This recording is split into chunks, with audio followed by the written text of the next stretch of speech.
We have two leaders on both sides. Zelensky is obviously, in terms of notoriety, is almost skyrocketed, over the past few years with this situation, especially in the West.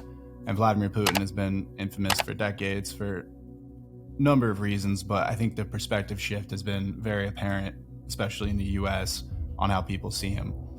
So I guess the best way to ask this is, who is Vladimir Putin and who is Zelensky, and how does this affect the situation? Well, these are great and crucial questions. They're very different men, to be sure. The first difference is that Putin is a product of the Soviet Union, born in 1952 and then served, I think, as everybody knows, in the KGB, and was there in East Germany when the Soviet Union started to crack apart. He then goes into city politics in the city of St. Petersburg and very, very rapidly rises up the ranks, becomes a big figure in Moscow, is named the head of the FSB, the successor institution to the KGB, becomes prime minister and then becomes president, all under Boris Yeltsin. And then in year 2000 becomes the president of Russia. And after that, you can tell two stories about Putin.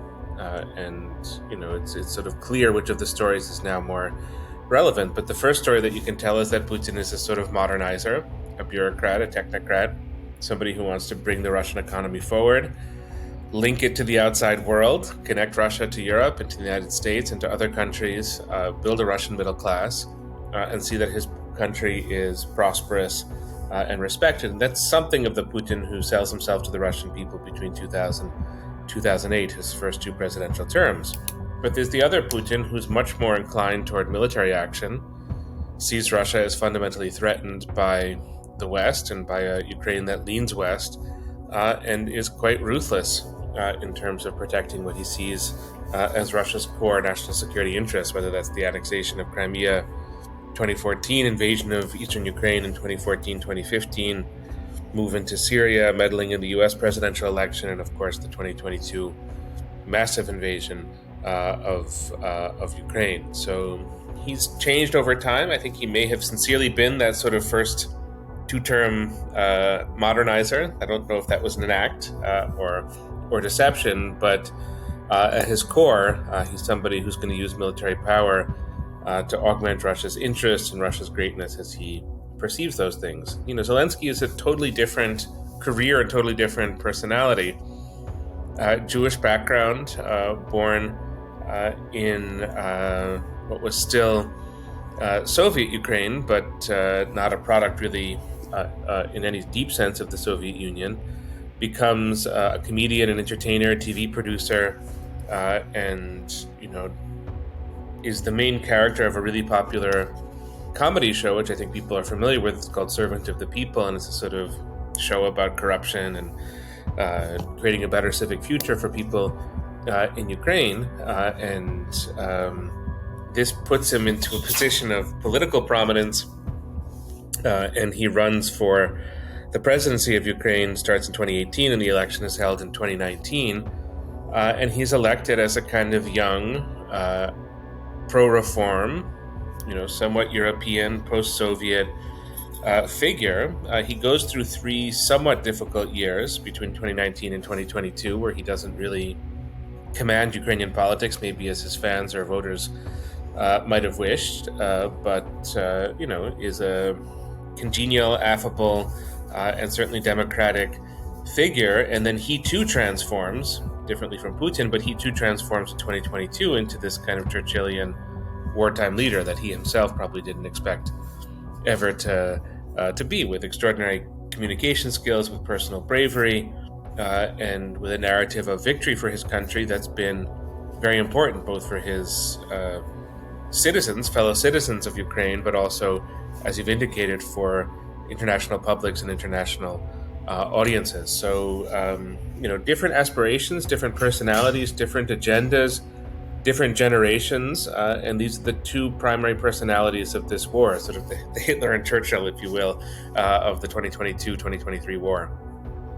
That's exactly the proper way to look at it, I think, in all indications, like I was saying, is when you have conflicts like this and you look back a decade, 2 decades, however long you might look back later, it's those, primary figures a lot of times that are the head figureheads, the ones that really, in terms of the vibe of the war, how people saw it from all around the world, it's these figureheads oftentimes that we kind of correlate it with. And I guess flipping back to Putin, I think you're spot on with saying there was this change, this obviously type of perspective that was shifted from, not to say Russian focus, but almost in this way of challenging NATO came on very quickly. And as you stated, this might have been something that was always underlying or something that kind of had developed quickly. We see some people's theorize, like Peter Zion theory, that he believes that a lot of it had to do with Russians, population collapse. We have people like Noam Chomsky that look at it and say it's due to NATO pressuring Russia on their front door.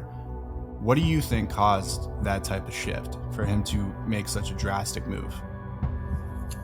I think it's a couple of things, and some of it is political and some of it is psychological. I'm a little bit skeptical about, very psychological explanations of Putin, in part because we just don't know what goes on in his head, in part because, it can be a little bit too simplistic. But I think it's also important because he's been in power for 22 years, Vladimir Putin, and he's taken on, I think, what amounts to dictatorial power in the last couple of years. And so his psychology is important to the story. And on the one hand, there's a touch of paranoia in Putin in the way that he looks at the outside world. That's psychologically important, and I think that has grown over time. But maybe more importantly, there's a huge belief that he has in himself.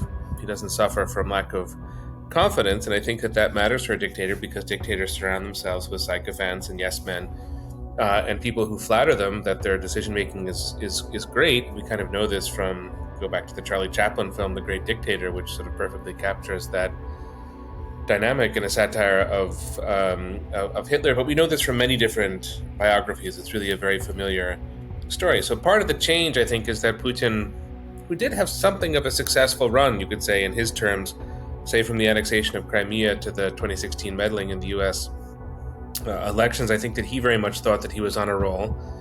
And so part of the change is that some of his caution that's definitely visible in, say, the first 10, 12 years of his presidency, that caution gets smaller, it gets thinner.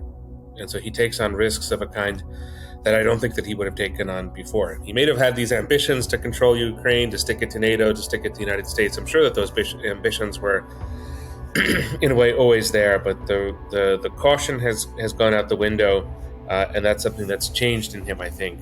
Whether it's the pandemic, getting older, his status as a dictator, that's changed. He's become more aggressive, more unpredictable, and in a way just more scary. But there's also politics at issue, and I think if you want to offer the most rational explanation for why Putin pulled the trigger on February 24th, 2022, it would go as follows, that after 2014, Ukraine grew closer and closer to Europe, grew closer and closer to the United States. This was politics and culture in Ukraine, but it was also military affairs. And I think Putin kind of mapped out a trajectory where he said that, well, in 2021, 2022, this is where we are. If we wait or do nothing for 5 years, we being Russia, Ukraine is going to be that much more embedded in these Western security structures, and we will have lost Ukraine. And Putin didn't want to be the Russian president who lost Ukraine. So I think from his point of view, he struck while the iron was hot. He sort of struck when he could, when he thought it was an opportune moment, and it was to prevent, the ultimate loss of Ukraine in a long time horizon, or maybe under a future ruler of Russia. And I think Putin worries that the rulers who come after him are going to be weaker than he is, less skilled, less capable, and so he had to do it.